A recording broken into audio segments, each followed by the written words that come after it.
The night watcher fly free, cross the still of the dawn. And if peace were a mountain, we'd gather around her to bathe in her silence, her power, her call. If wisdom could sing or whisper his secrets, eternally teaching the ways of the free. In my mind I can see them, I hear them, and I feel them. For love, peace, and wisdom are all part of me.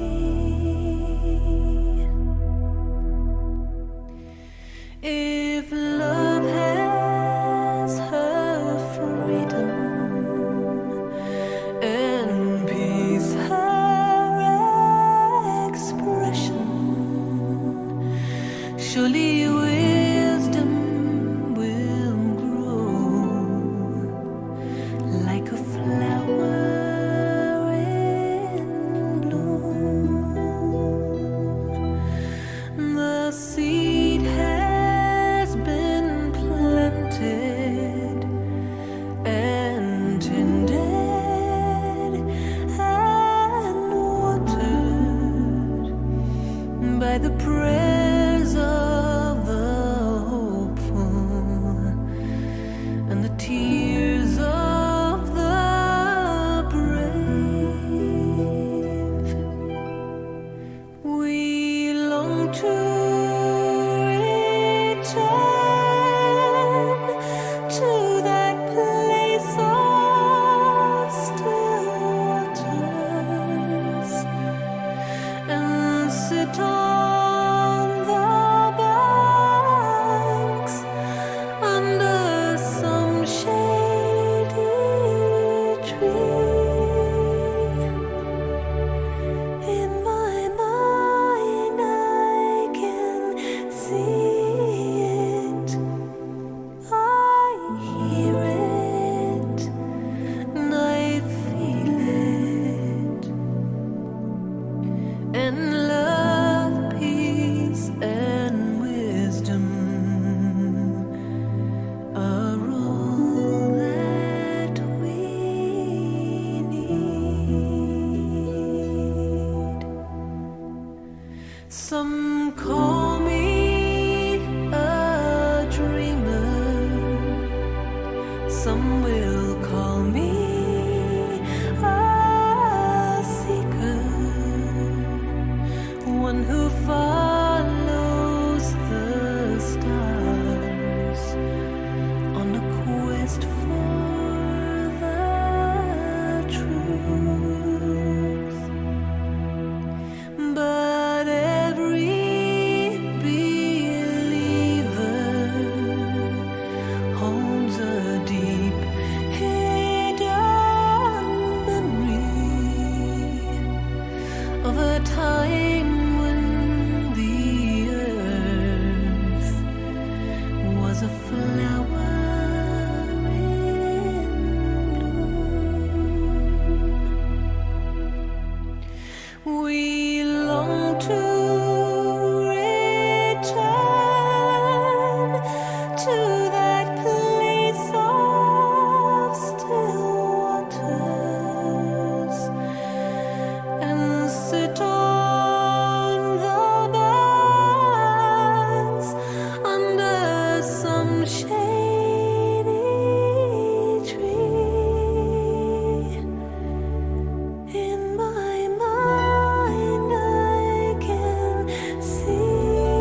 Take a big, deep breath. That always transports me to some other place. Hello? Testing? Okay. So to continue the planting of seeds in the soil and getting the soil ready, I think that video clip really does a good job of creating an energetic field, a medium, that we can plant those seeds of peace, love, and wisdom and see what comes up.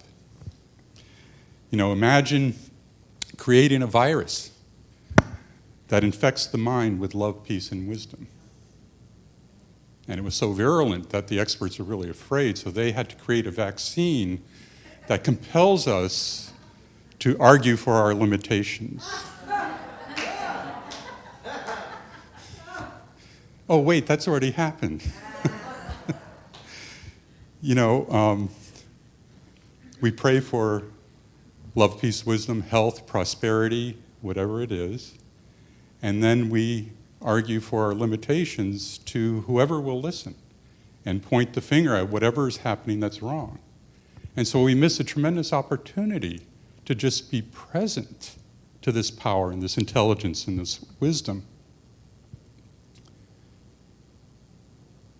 What we end up doing is creating a heaven of hell and a hell of heaven. And so a rabbi was once asked to explain the difference between heaven and hell. So he said, well, in hell you're at a banquet table, and you may have heard this before, and everyone has their food utensils strapped to their arms. And the utensils are 4 feet long. So there's no way that you can feed yourself. And so there's a lot of wailing and crying, and that's hell. And the person said, well, then what's heaven like? And he said, well, it's the exact same scenario with these long utensils strapped to your arms with 4 feet long. So there's no way you can feed yourself. But what you're doing is feeding the person across the table. Isn't that great? You know, that's, I think, an important thing that we need to focus on is why we are here. So I'm not a strong Bible person. My colleagues are more intelligent about it, but I do have my particular things that I pick out. And this one is from Matthew 22, verse 37-40. I love saying that because it gives me some cred with traditional churches, you know. But this is, Matthew has reported that Jesus said this: "Thou shalt love the Lord thy God with thy whole heart, with thy whole soul, with thy whole mind." That's the first commandment. This is the first and great commandment, and the second is like unto it: thou shalt love thy neighbor as thyself. Has anyone not heard that before? So everybody's heard that before. And we can point at people and say, well, they're not practicing that. But the more important part, or another important part to me, especially as religious scientists, is what Jesus said after that. And he said this: "On these 2 commandments hang all the law and the prophets." On these 2 commandments hang all the law and all the prophets. Prophets are the avatars that we've worshipped since, things began. But what is the law? If you ask traditional, religion, it would be something like the 10 Commandments or whatever is written in the Bible. For religious scientists, what does that mean, the law? It's the creative process. It's the way things work, right? The first 4 chapters of the Science of Mind textbook. We know that there's a creative process, and it's the law because we can put anything into it and it will return to us, including anger, fear, worry, doubt, all of those things, all the arguments that we have for limitation, that's the things that hold us back. So what this means is, nothing could be clearer as far as I'm concerned. Love the Lord your God with your whole heart, soul, mind, and love your neighbor as yourself. And the whole law depends on doing that. It's interesting that, we attribute these words to Jesus, and it's not well practiced. I had a teacher once say that Jesus pointed the way, and we've been studying his fingernail ever since. And that Jesus is clearly the great example, not the great exception. That's really food for thought. When you really press up against that, it's like, oh, and Jesus said, the things that I do, you can do as well. So he wasn't taking credit for everything that he was the only one. So somehow that got all twisted up. And what I find is very often when we look at that, or we look at other spiritual teachers that we have, whether it's the Dalai Lama, Thich Nhat Hanh, Jesus, Michael Beckwith, Ernest Holmes, we tend to focus sometimes too much on what they were teaching and not on where they were pointing. And you see it all the time as people argue about the personal life of someone, one of those avatars, and say, well, they weren't always so holy, they were doing this, that, and the other thing and acting out, and it's like, really? That's what we're going to argue about? Or what does this passage in the Science of Mind really mean? And it seems to contradict the first 4 chapters, and really, that's what we're going to argue about. You see, we tend to argue about our limitations, and we get bogged down in that when there's something else that we're pointing at. And here's a little video clip that I'd like you to watch and consider what really should be pointed at.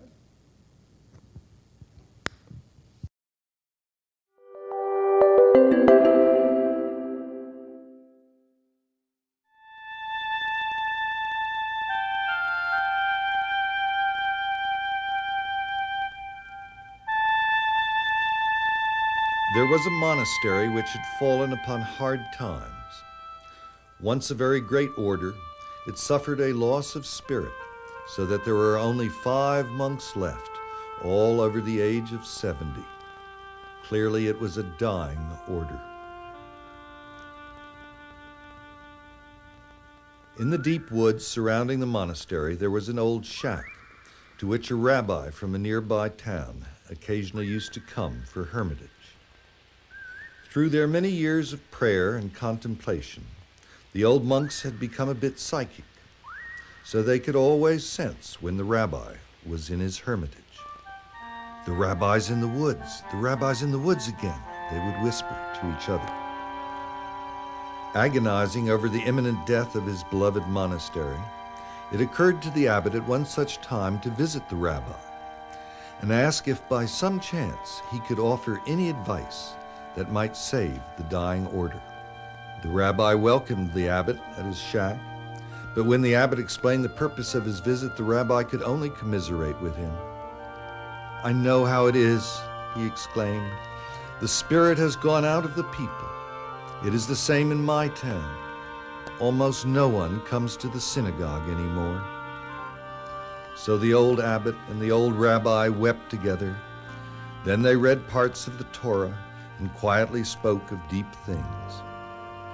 The time came when the abbot had to leave. "It has been a wonderful thing that we should meet after all these years," the abbot said. "But I have still failed in my purpose for coming here. Is there nothing you can tell me? No piece of advice you can give me that would help me save my dying order?" "No, I am sorry," the rabbi responded. "I have no advice. The only thing I can tell you is that the Messiah is one of you." When the abbot returned, his fellow monks crowded around him. "Well, what did the rabbi say?" "He couldn't help," the abbot answered. "We just wept and read the Torah together. The only thing he did say, just as I was leaving, it was something cryptic, was that the Messiah is one of us." In the days and weeks and months that followed, the old monks pondered this and wondered whether there was any possible significance to the rabbi's parting words. "The Messiah is one of us?" Could he possibly have meant one of us monks here at the monastery? If that's the case, which one? Do you suppose he meant the abbot? Yes, if he meant anyone, he probably meant Father Abbot. He's been our leader for more than a generation. But then he might have meant Brother Thomas. Certainly Brother Thomas is a holy man. Everyone knows that Thomas is a man of light. Certainly he couldn't have meant Brother Elred. Elred gets crotchety. But come to think of it, Elred is virtually always right. Maybe the rabbi did mean Brother Elred. But surely not Brother Philip. He's so passive, but then Philip is always there when you need him. He just mysteriously appears at your side. Maybe Philip is the Messiah. Of course, the rabbi didn't mean me. I'm just an ordinary person. Yet supposing he did, suppose I am the Messiah. Oh God, not me. I couldn't be that much for you, could I? As they contemplated in this manner, the old monks began to treat each other with extraordinary respect, on the off chance that one among them might be the Messiah, and on the off chance that each monk himself might be the Messiah. They began to treat themselves with extraordinary respect. Because the forest in which it was located was so beautiful, it so happened that people still occasionally came to visit the monastery, to picnic on its lawn, to wander along some of its paths, even now and then to go into the chapel to meditate. As they did, they sensed this aura of extraordinary respect that now began to surround the 5 old monks and seemed to permeate the atmosphere of the place. There was something compelling about it.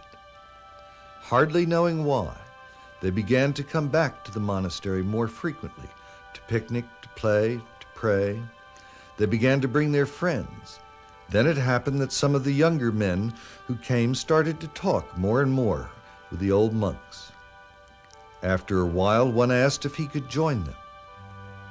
Then another, and another.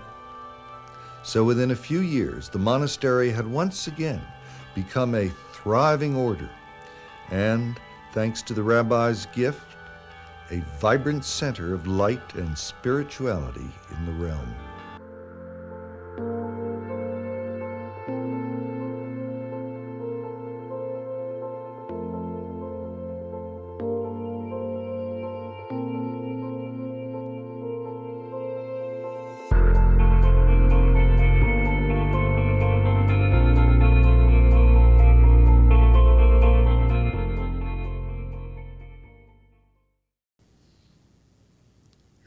Imagine headline news: a virus of extraordinary respect broke out in Seal Beach today. People throughout Orange County are hugging each other for no apparent reason. Experts are worried that it might spread across all of Southern California.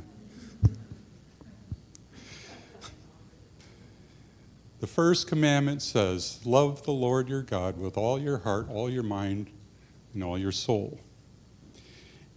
Is the Lord your God out there, a distant deity that we, worship?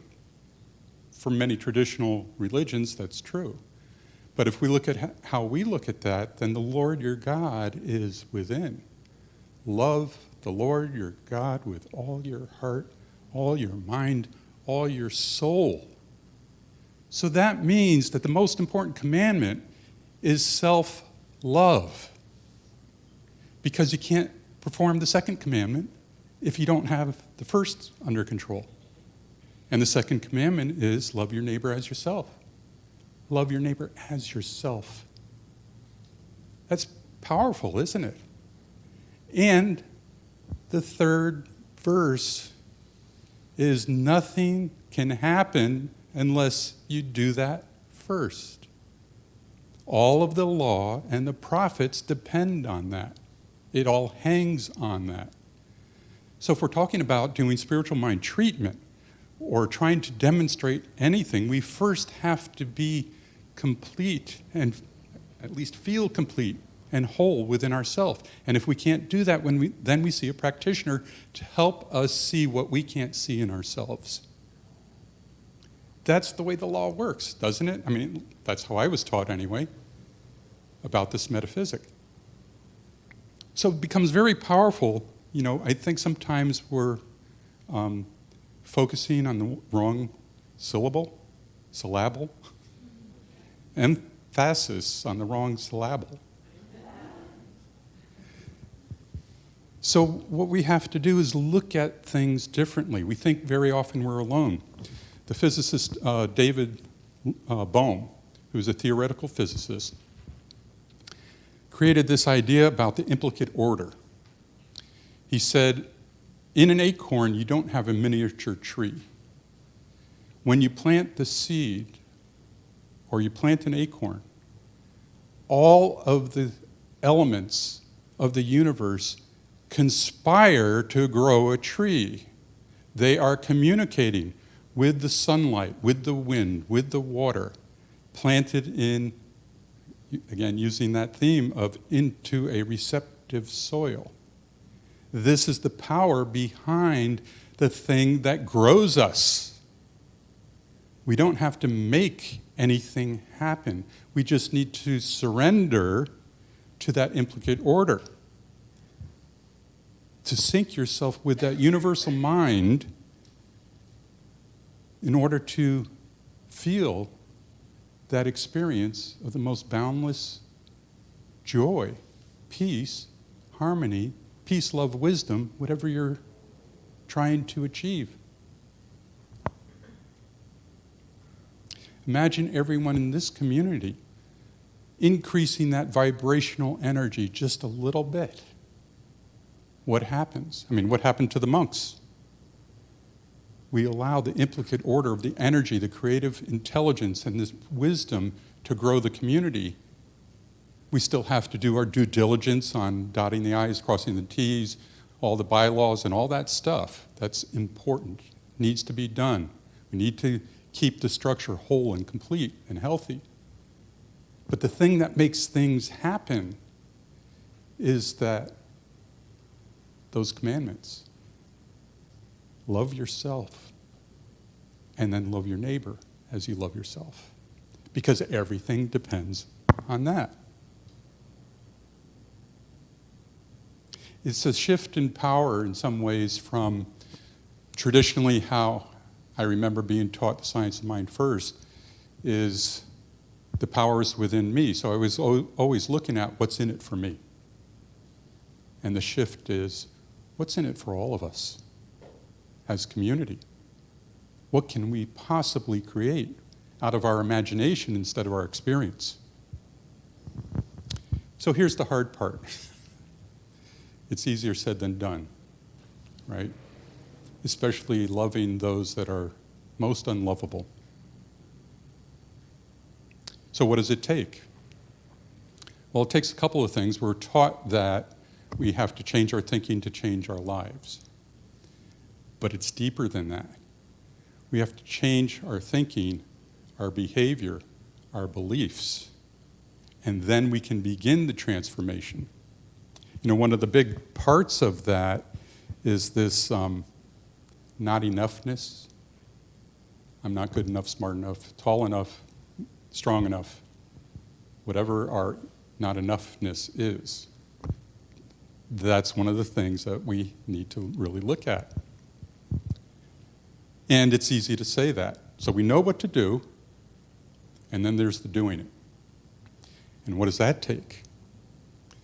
Well, it takes commitment. And when we say commitment, that means we're always going to do it. And what does it take to always going to do it? It takes discipline. And it's like, oh no, not that. Yuck, I'm not disciplined. You know, that's a good excuse. And discipline means ruling your mind, or it will rule you, or the ability to make yourself do what you should, when you should, do it, whether or not you want to do it. Now, those are things that we typically think about in terms of discipline. But that isn't what happened in the monastery. Discipline was different. It was focused on the word disciple, which means to study at the feet of one another. Maybe you're the Messiah. I need to look at you. Maybe you're crotchety, but you're usually right. So it's the discipline of looking at what makes things work. I think it's a little bit different. I was taught that you go to the tabernacle of the Most High. I didn't know what that meant. Where's this tabernacle? Well, interestingly enough, tabernacle means portable sanctuary. So this is your sanctuary here. The portable sanctuary is what you're taking out of here. Go to the tabernacle of the Most High, that place within where something that you heard today resonated with you, and rely on that.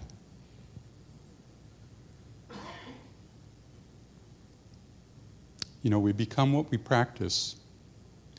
And our job is to, and I said this last week, root out the ways that we habitually deceive ourselves when we're telling ourselves, I'm poor, sick, weak, and unhappy, or I'm no good, or whatever it is that we tell ourselves. Because that self-love is the direction that we have to go into.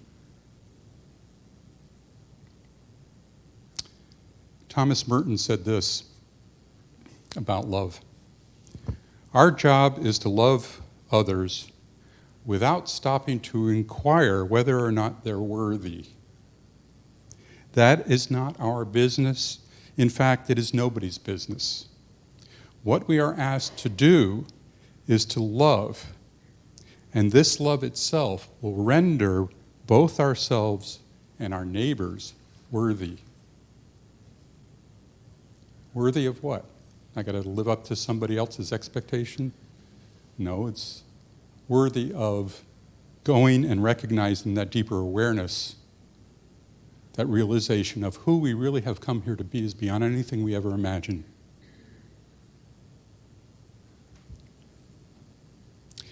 We may never see all the fruits of this expansion of consciousness, but that shouldn't deter us.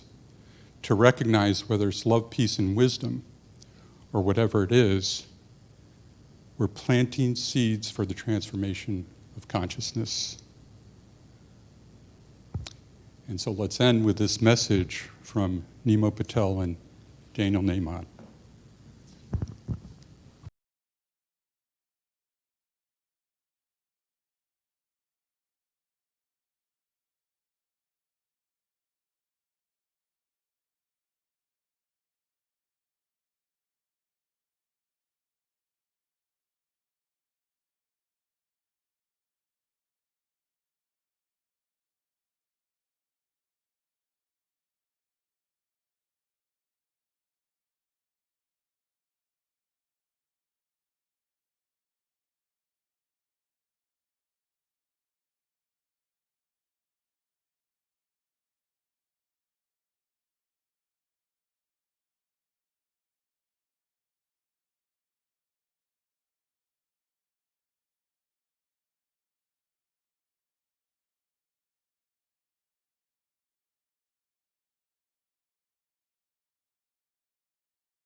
I spent a long time running. I never knew then what I know now. That the fruits, they always come in, but you can't go around just knocking them down. It takes a long time to show in. We plant the seeds then, and we look at them now. But the roots are always growing, no matter if I'm there or never around.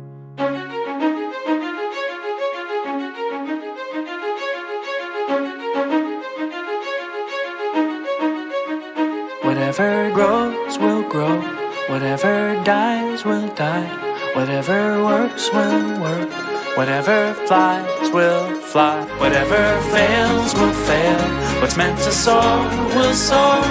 I am planting seeds, nothing It's like your whole life you've been training for this moment, and when the time comes you just disown it, meaning you just surrender, don't control it. Not interested in the clay pots and mold it, or sitting next to the path trying to unfold it, or waiting for the fruits to fall down toward you. Let it go and now you're flowing, feeling quite gorgeous, so you take steps away instead of towards it. What a rush, feeling freedom with nothing to hold. We've been taught that what you touch will always turn to gold, and now we're learning when we let it go it overflows, with no credit to take, cause no credit is home. A higher power working deeper where the seeds are sowed, and when the seeds are true, then they're seeds of gold. But the real gold is joy when life starts to flow, and when it does, you just smile cause now you know. I spent a long time running, I never knew then what I know now. Let the fruits, they always come in, but you can't go around just knocking them down. It takes a long time to show in. We plant the seeds then, and we look at them now. But the roots are always growing, no matter if I'm there or never around.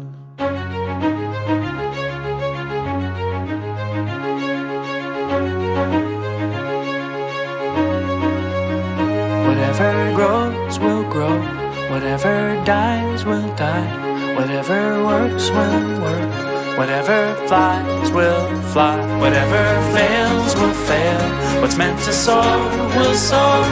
I am planting seeds. Whatever grows will grow, when it grows, it grows. Whatever dies will And when it dies, it dies. Come on. Works will If it works, it works. whatever flies will Let it fly, let it whatever fly. fails will fail. When it fails, it What's meant fails. to soar will soar. when it soars, it soars. I am planting seeds. Whatever grows will grow. Let it grow, let it whatever grow. dies will If die. it dies, it dies. Whatever works will work. When it works, it works. Whatever flies Yeah, will let it fly, let it whatever fly. fails will If fail. it fails, it What's meant fails. to soar will soar. Let it soar. I am I'm planting planting seeds and nothing more.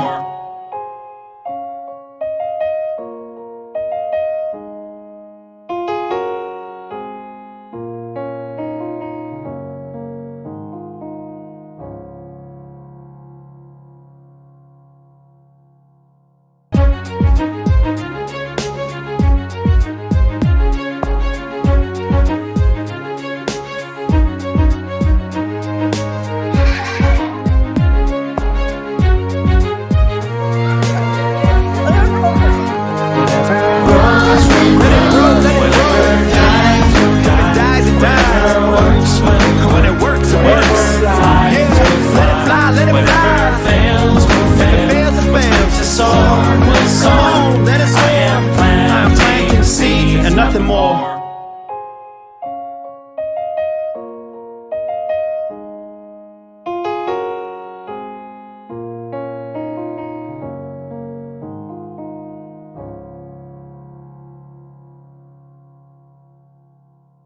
You know, when you smile, it just helps someone to know that you're cared about and that you love them.